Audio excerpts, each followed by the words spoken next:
अभी हम लोग कर रहे थे हाइड्रो पावर प्लांट का, और हाइड्रो पावर प्लांट का देखा डैम का एडवांटेज एंड डिसएडवांटेज क्या था। ऐसे ही रिन्यूएबल सोर्स ऑफ एनर्जी में दे रखा है बायोमास। बायोमास जो है कैसे एनर्जी देता है वो हम लोग करने जा रहे हैं। बायोमास, ठीक है। बायोमास का मतलब क्या? बायो मतलब लिविंग, मास मतलब mass, mass of living object, ठीक है। Mass of plant and animals, plants and animal, ठीक है ना। इसको ऐसे भी कहते हैं या waste of plant, waste of plants and animals, ये भी लेते हैं हम लोग, ठीक है। ये बायोमास में आता है इसको, ठीक। जैसे बायोमास में क्या होता है कि प्लांट के बहुत सारे वेस्ट होते हैं, जैसे हमारे सब्जियां होती है, बहुत सारे सब्जी होती है, वेजिटेबल्स होते हैं। तो आलू के छिलके, प्याज के छिलके, गाजर के छिलके, गोभी के छिलके, गोभी के पत्ते, पालक के पत्ते, ये सब जितने भी हमारे घर से जो निकलते हैं ना, हम लोग क्या करते हैं, जैसे केले के छिलके, सेब के छिलके, और भी अंगूर के छिलके, ठीक है ना। आगे चले तो ये जो हम लोग क्या होता है, हम लोग फेंक देते हैं डस्टबिन में जाके, ठीक है। लेकिन क्या बताया कि ये हमारे पास टेक्नोलॉजी ऐसा या एक आइडिया ऐसा जनरेट हुआ है, जिस आइडिया के हेल्प से हम लोग इसको रिसाइकल करके उसके बहुत सारे इंपॉर्टेंट कंपोनेंट को यूज में लाते हैं, ठीक है। तो जो प्लांट का वेस्ट है, जैसे प्लांट में अभी बताया हमने पत्ते हैं और उसके छिलके होते हैं, ऐसे एनिमल के वेस्ट है, जैसे एनिमल काउ डंग है, काउ डंग है, तो वो जो है या दूसरे वेस्ट होते हैं एनिमल के, उनको भी यूज करके हम लोग इसका उसको यूज करते हैं एनर्जी प्रोड्यूस करने के लिए। एक प्लांट होता बायोमास से जो एनर्जी निकालने का जो एक तरीका है उसको बोलते हैं बायोगैस प्लांट, ठीक है। क्या बोलते हैं उसको? Biogas plant. Biogas plant, biogas plant को हम लोग गोबर गैस प्लांट भी बोलते हैं, गोबर गैस प्लांट भी बोलते हैं। क्योंकि बोला क्या कि इसमें जो एनिमल वेस्ट यानी काउ डंग ज़्यादा यूज़ करते हैं, जैसे गांव देहात में जानवर पालते हैं तो बहुत सारे गोबर निकल के थे, वो तो गाय के, भैंस के, जानवर से, बकरियों के भी होते हैं, उन सब को इधर उधर फेंकने के बजाय उसका वेस्ट को एक साइंटिफिक तरीके से ट्रीट करते हैं। तो क्या तरीका बताया है, वो तरीका हम बता रहे हैं गोबर गैस प्लांट, बायोगैस प्लांट का, वो हम लोग बना के दिखा रहे जरा सा समझने के लिए। क्या दे रखा है ये कि यहाँ पे एक कंटेनर टैंक टाइप का होता है, टैंक टाइप का है। इसमें क्या करते हैं हम लोग, जो गोबर या जितने भी वेस्ट है, आलू प्याज के छिलके, हमारे घरों से भी खाने खराब हो जाते हैं, दाल खराब हो गया, रोटी सूख गया, नहीं खा रहे, फेंकने की बजाय इसमें जाकर डाल सकते हैं। तो जो हमारे घर के जितने भी वेस्ट है, बजाय इधर उधर फेंकने के इसमें डाल सकते हैं। इसमें क्या करते हैं, थोड़ा पानी मिला देते हैं, यानी गोबर है, पानी मिला दिया, या जितना भी वेस्ट है पानी मिला के उसको एकदम उसको, तो इसको हम लोग बोलते हैं स्लरी। इसका नाम दे रखा स्लरी, स्लरी बना देते हैं स्लरी।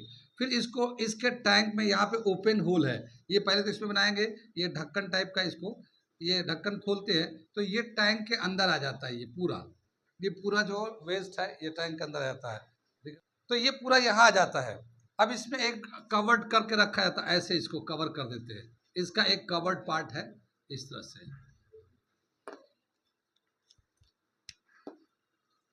ये कवर कर देते हैं, ठीक है ना, इस तरह से ये डोम टाइप का है। अब ये जो वेस्ट होता है इसमें, ये जो है इसके अंदर बंद कर देते हैं, इसके अंदर बंद रहता है, ये ढक्कन के बंद रहता है ये, ठीक है। बंद कर देते हैं तो कुछ दिनों तक, लगभग बता दें 2 महीना तक अगर छोड़ दिया जाए तो ये अंदर ही सड़ता गलता रहता है। इससे बहुत सारे दूसरे चीजें बनते हैं। जो गैस बनता है, यहाँ पे एक होल बना के रखा है, इसको हम लोग गैस को निकालते हैं, ये बायोगैस कहलाता है। ये क्या कहलाता है? बायोगैस, ठीक है ना, बायोगैस कहलाता है। इसके अंदर से जो रेजिड्यू बच जाते हैं, यानी गैस निकल गया, जो रेजिड्यू बच जाते हैं यहाँ पे, इसको हम कहते हैं मैन्यूअर। मैन्यूअर तो जानते हैं ना, खाद बन जाता है ये। इसको निकाल के हम लोग इधर जो है जाके रख लेते हैं, इधर हम लोग फिर जाके फील्ड में यूज कर लेते हैं। ठीक, तो ये जितने भी वेस्ट है घर से, गोबर का, बाकी चीज़ों का, इसमें डालते हैं तो सड़ता रहता है, इसमें जाकर छोड़ देते हैं, 2 महीने तक इसमें पड़ा रहता है। 2 महीने जब सड़ गल जाता है तो इससे गैसेस बनते हैं, गैस बन के निकल जाता है, और ये जो इसका रेजिड्यू बच जाता है उसको इधर निकालते हैं, मैन्यूअर के तौर पे यूज होता है। तो ये खाद बहुत अच्छा बन जाता है, बहुत ही अच्छा खाद बन जाता है, इस्तेमाल में आता है। और ये जो गैस बनता है ये बायोगैस बन जाता है। बायोगैस में कौन कौन सा कॉम्पोनेंट होता है वो देखते हैं। ठीक है ना, बायोगैस में कौन कौन सा कंपोनेंट होता है, एक दे रखा है मीथेन होता है। इसमें मीथेन कितना होता है, 75% मीथेन होता है। फिर कार्बन डाइऑक्साइड होता है गैस, हाइड्रोजन गैस होता है, हाइड्रोजन गैस भी बहुत अच्छा फ्यूल होता है, हाइड्रोजन गैस। और हाइड्रोजन सल्फाइड भी दे रख, हाइड्रोजन सल्फर का प्रोडक्ट होता है तो हाइड्रोजन सल्फाइड हो जाता है। ये कितनी बात सुनी। मीथेन गैस जो है ये एक बहुत ही अच्छा फ्यूल होता है, जलता है। ये कितना है, 75% होता है। ये पूछा जा चुका है पहले भी कि बायोगैस में सबसे ज़्यादा कौन सा गैस होता है, मीथेन होता है, इथेन होता है, प्रोपेन होता है, ब्यूटेन होता है, कौन सा गैस मिलता है, मीथेन मिलता है। कितना परसेंट होता है, 75% मीथेन होता है। साथ ही कार्बन डाइऑक्साइड भी बनता है, हाइड्रोजन भी बनता है, कार्बन हाइड्रोजन सल्फाइड भी बनता है। तो ये इसके साथ गैस का कंपोजिशन में आता है। बाकी ये जो रेजिड्यू होता है ये मैनुअल के तौर पे यूज होता रहता है। तो गांव देहात में क्या करते हैं, ऐसे ही कई जगह कुएं टाइप के बना दिए गए हैं, कई जगह ऐसे गड्ढे खोद के और एक टब टाइप का बना दिए, उसमें डाल देते हैं, मिला के अंदर डाल देते हैं। फिर ये जब भर जाता है तो इसको छोड़ देते हैं, ये अपना सड़ता रहता है, फिर दूसरी जगह पे डालते रहते, दूसरी जगह डालते रहते हैं, फिर उसमें भरता रहेगा। फिर 2 महीना बाद ये बहुत ही बढ़िया गैस बन के निकल जाएगा। ये मीथेन गैस ऐसे ही यूज होता है जैसे एलपीजी गैस यूज होता है, जैसे घरों में आता है ना हमारे घरों में खाना बनाने के लिए, ऐसे ही ये जो हमारा बायोगैस सिलेंडर में भर भर के जलाने के काम में आता है। तो जो हमारा सामान मोहल्ले में गंदगी फैला रहा था, इधर उधर फेंक रहे थे, छिलके वगैरह या वेस्ट वगैरह, उस वेस्ट मेथड हम लोग इसको ट्रीट करते हैं तो यह बहुत ही अच्छा मैनुअल भी बन जाता है। और जो गैस बन के आता है वो हमारे फ्यूल के तौर पे यूज होता है, सोर्स ऑफ एनर्जी के तौर पे यूज होता है। तो चूंकि एनिमल प्लांट रहेंगे ही रहेंगे, उनका वेस्ट निकलेगा ही निकलेगा, उस वेस्ट को ऐसा अगर ट्रीट करते रहेंगे तो इस तरह से हमें एनर्जी मिलता ही रहेगा। तो ये भी एक रिन्यूएबल सोर्स ऑफ एनर्जी है बायोगैस। एलपीजी गैस के तौर पे यूज होता है, फ्यूल के तौर पे, कुकिंग गैस के तौर पे यूज होता है। ठीक है, खाना बनाने में इस्तेमाल करते हैं। कितनी बात सुन रही है बायोगैस का, ये बायोगैस का दे रखा है। आगे दे रखा है यहाँ पे जो मैनुअर बताया है, इसमें जो मैनुअर आता है हमने बताया ना, एक्सेलेंट मैनुअर होता है, बहुत ही अच्छा मैनुअर होता है। इसमें ज़्यादातर हम लोग जो भी मैनुअर होता है उसमें क्या यूज होता है, नाइट्रोजन, फास्फोरस। ठीक है, तो इसके अंदर नाइट्रोजन भी बहुत होता है, फास्फोरस भी बहुत होता है। तो इसलिए बहुत ही एक्सेलेंट मैनुअर, मैनुअर तो है ही है मगर बेहतरीन मैनुअर यूज होता है ये। ठीक है, आगे चले हम लोग विंड मिल देखते हैं, इसे मिटा दें। विंड एनर्जी, ठीक है, ठीक है, सही आदमी। विंड तो जानते हैं, जो हवाएं चलते हैं, तो क्या देखा गया कि विंड से भी इलेक्ट्रिसिटी जनरेट कर सकते हैं, हवाओं से भी इलेक्ट्रिसिटी जनरेट कर सकते हैं। उसमें करना क्या है, एक टरबाइन है जिसे रोटेट करना है। अगर टरबाइन रोटेट कर जाएगा तो फिर इलेक्ट्रिसिटी जनरेट कर जाएगा, और इलेक्ट्रिसिटी फिर जनरेट होगा, यूज होता रहेगा। ठीक है, हवाएं चलती है किसकी वजह से, टेम्परेचर के वेरिएशन की वजह से, टेम्परेचर के वेरिएशन की वजह से। जैसे आजकल देख रहे हो तूफान शाम में चलने लगते हैं, शाम में तूफान चलने लगते हैं, गर्मी की वजह से। दिन में गर्मी होती है, शाम ढलते ढलते टेम्परेचर का वेरिएशन आता है, तूफान आ जाते हैं। ऐसे बहुत सारे ऐसे जगह हैं जहाँ पे दिन भर तूफान चलते रहते हैं, हवाएं चलती रहती है, खासकर समंदर के किनारे। ठीक है ना, समंदर के किनारे जो एरिया है वहाँ पे हवाएं लगातार चलती रहती है। अब इंडिया भी हमने बताया कि 3 तरफ से समंदर से घिरा हुआ है, तो जो कोस्टल एरिया है वहाँ पे हवाएं तेज चलती रहती है। ठीक है, तो क्या है कि कोस्टल एरिया में ये दे रखा है, ये इस तरह से अगर हम लोग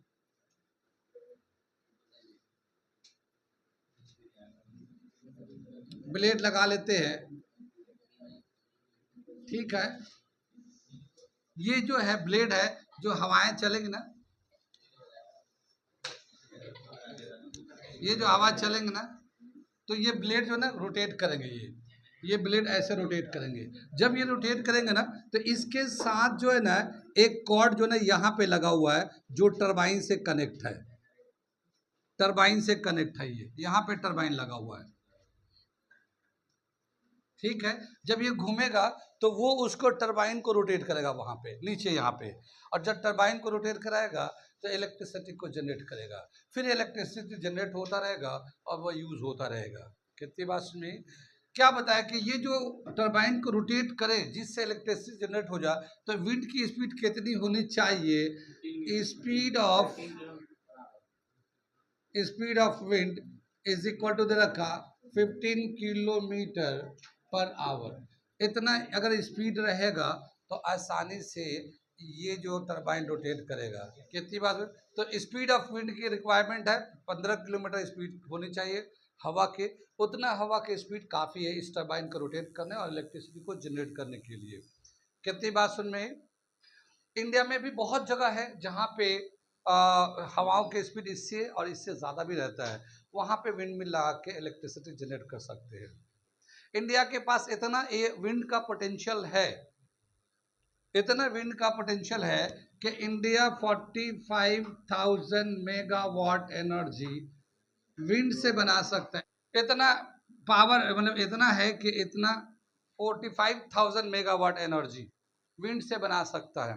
क्या दे रखा है कि इंडिया में जितना विंड का रिसोर्स है, अभी बता रहे 3 तरफ से समुद्री एरिया से कवर्ड है, तो वहाँ हवाओं की स्पीड ज़्यादा होती है। तो इंडिया अगर पूरे विंड का यूज करके बिजली जनरेट करना चाहे तो 45,000 मेगावाट एनर्जी जनरेट कर सकता है, इलेक्ट्रिसिटी जनरेट कर सकता है सिर्फ विंड से। इतना इसके पास रिसोर्स है। ठीक है, लेकिन अभी जो है इतना नहीं कर पाता, और अभी कुछ ही जगहों पे एनर्जी जनरेट करने का इनके पास सिस्टम है। अभी एक जो प्लांट लगा है जो सबसे ज़्यादा इलेक्ट्रिसिटी जनरेट करता विंड के हेल्प से, वो है, ठीक है, कन्याकुमारी में है, कन्याकुमारी में है ये, कन्याकुमारी इन तमिलनाडु, ठीक है ना, तमिलनाडु। और इसकी जो कैपेसिटी है 380 मेगावाट, इतना जो है ये इलेक्ट्रिसिटी जनरेट करिए प्रैक्टिकली है। अभी जो हाईएस्ट विंड एनर्जी जनरेट करने की जो कैपेसिटी है वो है, एक प्लांट लगा हुआ विंड मिल लगा हुआ है, और वो है कन्याकुमारी में, तमिलनाडु में आता है। 380 मेगावाट एनर्जी विंड से एनर्जी जनरेट कर इलेक्ट्रिसिटी जनरेट करता है। ठीक है, कितनी बात सुन रही? एक कंट्री का नाम है उसका जर्मनी। जर्मनी को बोलते हैं कंट्री ऑफ विंड, जर्मनी को बोलते हैं जर्मनी कंट्री ऑफ विंड। यानी क्या समझ में आया कि इसका जो विंड से इलेक्ट्रिसिटी जनरेट करते हैं, पूरे कंट्री में जितना इलेक्ट्रिसिटी चाहिए वो सब हवाओं से ही जनरेट हो जाती है। यानी विंड से इलेक्ट्रिसिटी इतना जनरेट करते हैं कि ये पूरे कंट्री के इलेक्ट्रिसिटी के जो रिक्वायरमेंट है वो फुलफिल हो जाता है। ये वर्ल्ड का नंबर 1 है, ठीक है ना, वर्ल्ड नंबर 1 है, world number 1 wind energy generator है, 1 है, वर्ल्ड में नंबर 1 है विंड एनर्जी यूजर।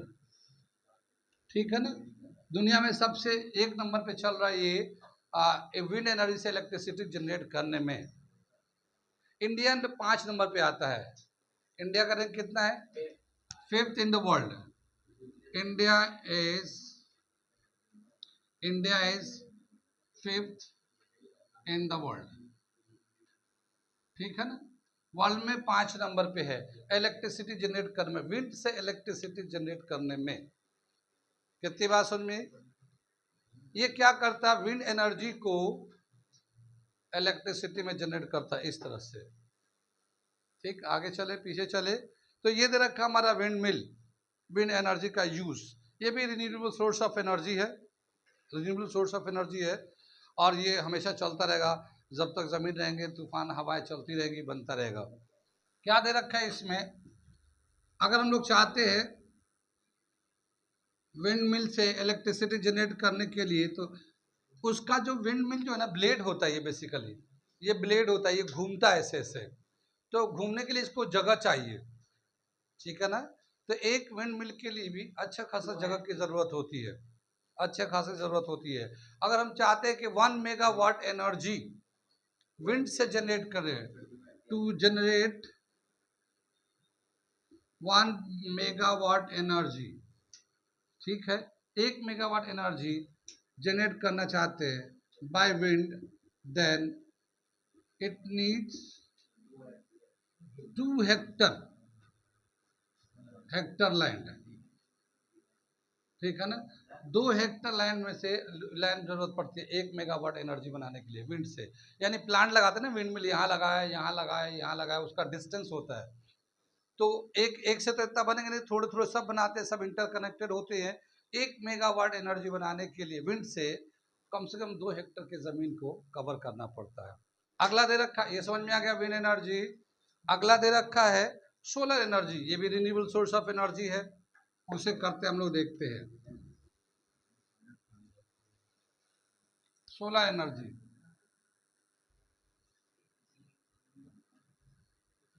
ये अर्थ है हमारा, अर्थ के चारों तरफ एटमॉस्फेयर है ये विंड क्लाउड्स होते हैं, डस्ट पार्टिकल होता है, मॉइस्चर होता है, ये सब इससे भरा हुआ। ये हमारा सन है, ठीक है, इससे लाइट आता है, सन से अर्थ पे आता है, ठीक है। तो सन से जो लाइट एमिट होता है या जो एनर्जी एमिट होता है उसका, तो जो सोलर एनर्जी है, सन से जो लाइट आता है, ये जस्ट इमेजिन करिए कि एक बल्ब जलाया हम लोगों ने, उससे लाइट निकला, एक तरफ मैं खड़ा हूं, उसकी लाइट मेरे बॉडी पे आके पड़ रहा है, तो जितना वो लाइट एमिट कर रहा है उसका कितना लाइट मेरे बॉडी पे पड़ रहा होगा, बहुत थोड़ा सा, क्योंकि उसके चारों तरफ लाइट निकल के जा रहा है, उसमें से थोड़ा सा एक तरफ मेरी तरफ भी आ रहा है जिधर मैं खड़ा हूँ, का थोड़ा सा। ऐसे ही बोला कि सन से जो हीट एंड लाइट निकल रहा है वो चारों तरफ जा रहा है, लेकिन उसका थोड़ा सा जो एनर्जी और लाइट है वो अर्थ पे आता है। पहले के कोर्स में जो था ये दिया हुआ था, कितना आता, बहुत बहुत बहुत ही कम आता है। ऊपर से जो है ना, जब अर्थ के एटमॉस्फेयर में आता है तो ये जो हीट एंड लाइट को एब्जॉर्ब करता है, क्योंकि मॉइस्चर होता है, एयर होता है, तो वो हीट एंड लाइट को एब्जॉर्ब करता है, ठीक है ना। फिर वहां से हुए अर्थ सरफेस पे हीट जाता है, कहता है अर्थ सरफेस पे, तो सरफेस जो है ना गर्म होने लगता है। एयर तो बाद में गर्म होता है, पहले सरफेस गर्म होता, अर्थ का सरफेस, ठीक है। बाद में तो जो गर्मी है यहाँ से जो आते हैं ये अर्थ पे आता है, अर्थ के सरफेस पे आता है। क्या देखा गया है कि कलर्स में जो है ब्लैक बॉडी जो ना बेस्ट कलर होता है, लाइट एब्जॉर्ब करने में, हीट को लाइट को एब्जॉर्ब करने के लिए सबसे अच्छा कलर होता है ब्लैक कलर, जो सबको एब्जॉर्ब करता है, ठीक है। और क्या देखा गया कि जो सन के लाइट आते हैं, तो बहुत सारे कंट्री हैं जहाँ पे सन के लाइट डेली आते हैं, बहुत सारे ऐसे कंट्री हैं जहाँ डेली सनलाइट वहाँ पे नहीं आता। जैसे बहुत सारे कंट्री हैं जहाँ पे 6-6 महीना रात ही रात रहते हैं, और दिन होता है तो 6 महीना दिन ही दिन रहते हैं। नॉर्वे, नॉर्वे कंट्री है, देख लेना, ठीक है। 6 महीना रात होते, 6 महीना दिन रहता है, कितनी बात सुनी। ऐसे और भी बहुत सारे कंट्री है जहाँ पे कई कई महीने तक रात रहते हैं, दिन रहते हैं, दिन हुआ तो दिन ही हो गया। इंडिया एक ऐसा है जो 24 घंटे में दिन रात दोनों हो जाता है, ये तो गुड लक है इंडिया का अर्थ पे, ठीक है, कि हर दिन दिन और रात दोनों होते हैं, धूप छाव दोनों आते रहते हैं।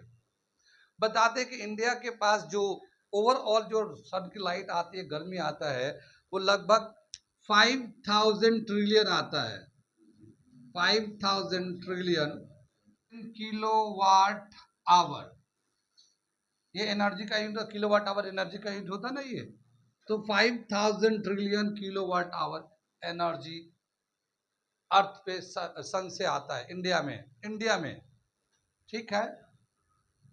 अगर हम लोग पर डे का, अगर ये तो एनुअल है, ये एनुअल है, अगर पर डे में करेंगे ना तो पर डे में लेंगे तो 427 किलोवाट आवर पर मीटर स्क्वायर, ठीक है, पर मीटर स्क्वायर। जब सर्दियां होती तो 4 तक और गर्मियां होती तो 7 तक, इसी के बीच में 4 से 7, मिनिमम 4 मैक्सिमम 7 किलोवाट आवर पर मीटर स्क्वायर पर डे का यहाँ पे एनर्जी अब्जॉर्ब होता है इंडिया में। एक दे रखा जो एनर्जी आता है पर मीटर स्क्वायर, इसको हम लोग कहते हैं सोलर कांस्टेंट, और सोलर कांस्टेंट का जो वैल्यू दे रखा है एक एनर्जी का सोलर कांस्टेंट 1.4 किलोवाट पर मीटर स्क्वायर। ये सोलर कांस्टेंट का वैल्यू है, ये सोलर कांस्टेंट इज 1.4 किलोवाट पर मीटर स्क्वायर।